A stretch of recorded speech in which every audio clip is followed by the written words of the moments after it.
Hey guys, how you doing? Welcome to the Academy Answers podcast, and I'm excited to bring you this episode. Thank everybody for listening. We're doing this all the way. So there's always this running debate about the mind and thoughts, and whether it is thought that matters or it's action that matters. I'm not here to jump to one side of the debate or another, but I know for sure, for a fact, that is your thought processes, that is the mental side of you that determine what you do next, how you operate. People don't go around with a blank mind doing things. There's a certain thought process that's going through their heads that make them do X or do Y. Now, the mind is a powerful thing. You know, 80% of success is psychological, the other 20% is mechanical. You know, look, it is a way of thinking.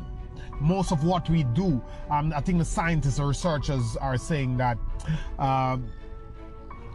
3 out of every 5 things that we do is as a result of habits. Habits are pretty much the actions that we take based on the neurological pathways that have been formed in our minds, the easy actions, the actions that we default to, what we just do automatically, habitually, just do that out of just not even thinking about it, if you get what I mean. So it is the mental that you have to grapple with. I think one writer said that if there's no enemy within, the enemy outside can do no harm.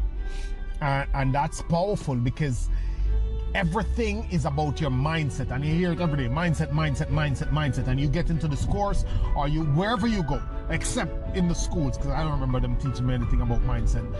They just tell you some little scrapings of things about attitude, but never get deeper. And I think that should be something that is really focused on in the school. But that's for a different conversation. That's for a different podcast. That's for a different topic. What I'm saying is that if there is no enemy within, the enemy without can't do any harm. It is your mind, how you think, how you perceive things, how you process things, that determines what you do. And what you do determines the results you get. And that is just basic. That's easy. So now this mind is powerful, because we have the side of us that they call the weaker side, and they have the side that's the empowered side. And the weaker side is a comfort zone. It's always trying to stay into the habits, stay into the patterns that are formed in the brain, not making any change the easy way. The brain, my friends, love to optimize, meaning that the brain will always want to do what you have always done. The easy way. It doesn't want new work. The prefrontal cortex is wired to keep you safe. The other side of you that you hear, the subconscious mind, the intuition, the spirit, just that other deeper side, the stronger you, the empowered you, that is thinking that you want more, that is thinking that, look, I can do this. Why is it this way? I don't feel like I'm living up to my expectation or to the standards as I set for myself. Something that's there. But the weaker side, because it is so habitual and it has been done so easily and it's so comfortable, will always, or in most cases, win out. And if it doesn't win, it comes back another way. Case in point. So I am getting out of the house to jog for a couple blocks. First thing, I feel this little tinkling of pain in my hamstring, and I'm like, oh man, maybe I shouldn't jog today. It's alright, you know. Anyway, I'm like, okay, I'm still gonna go. So that little thing that said, you know, maybe you shouldn't jog today, that's a weaker self. Good. So I'm, you know, say, okay, I pushed back at that and in my head, and I'm like, okay, let's go. I plugged my headphones in. Then my internet wouldn't pick up, because I usually listen to something while I jog, listen to something inspirational, motivational. Maybe that's a cue you can take from me too. Just listen to some powerful stuff while you jog, you know, some time for your personal development at the same time. Don't listen to that mindless crap that's out there, you know, everybody trying to get your attention while they are getting rich, and you are, you know, poisoning your mind on their method of getting rich. You are getting poorer. You are pretty much affecting your chances to come up with your golden idea or to process your powerful stuff. Anyway, so the internet wouldn't play. All right, good. Okay, I'm still going, still jogging, trying to get it to play. Nothing will load. All right, fine. So about 2 blocks in, usually I jog about 6 blocks, 8 blocks, I don't know, somewhere there, between 6 and 8 blocks. All right, so I'm going along, and then there's a drizzle coming down. So I push back at the tinkling pain. It's no longer, don't feel it. I push back at that internet not loading, you know, fine. And then now there's a drizzle. All right, so the brain now, the weaker side, is using that drizzle to leverage its approach to get me, to shut me down again. So I was like, it is like, I'm like, it's drizzling, you know what, my music doesn't play. Maybe we should just jog 3 blocks or 4 and then just call it a day. So here's it. I won out, I got jogging, I started, I was moving, I'm into it. I'm used to doing between 6 and 8 blocks.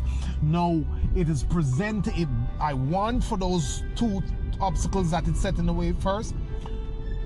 Then now it is ready again to leverage this rain, this drizzle, to say, oh, yeah, you know, you could just do a few today because you know what, you know, you have to get back home to it. It's a little later than you used to come. So it's coming back at you again. I'm telling you this to tell you that it will never give up in trying to get you to retreat to the comfort zone. If you win out, step 1, 2, 3, it will find a new way to come back at you.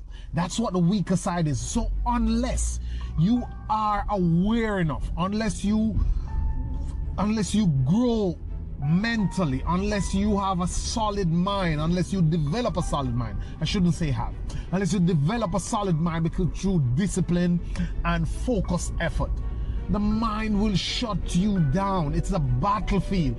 You'll never get rid of negative thoughts. You'll never get rid of doubts. You'll never get rid of wanting to retreat. You'll never get rid of wanting to just chill out. You won't always like to do the things that you need to do because the mind is always going to try to optimize and keep you where you are. So it is a battlefield. So how do you ensure that you win most of these battles? Because you won't win them all. Sometimes you'll give in, sometimes you'll, oh man, you know what, I can't do it. And you just say, oh, and it will dump a load of excuses and justifications on you. Fine. The idea is, how do you win most of these battles? 80% of these battles, the 80-20 rule, the Pareto principle. How do you win those battles?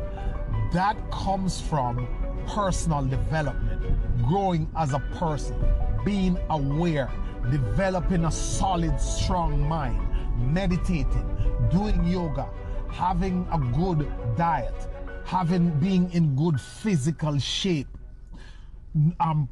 being around people who are empowered, being around people who have goals, establishing, finding your purpose, and to close out this podcast, having a larger vision for your life.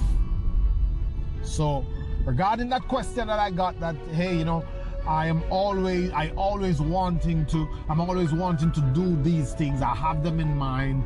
I start them and then I stop, and then, you know, there's always this constant pull on me to go and do this. How do I get rid of it? The answer is you don't get rid of it. You get stronger so that you can win more of these battles between the stronger self and the weaker self.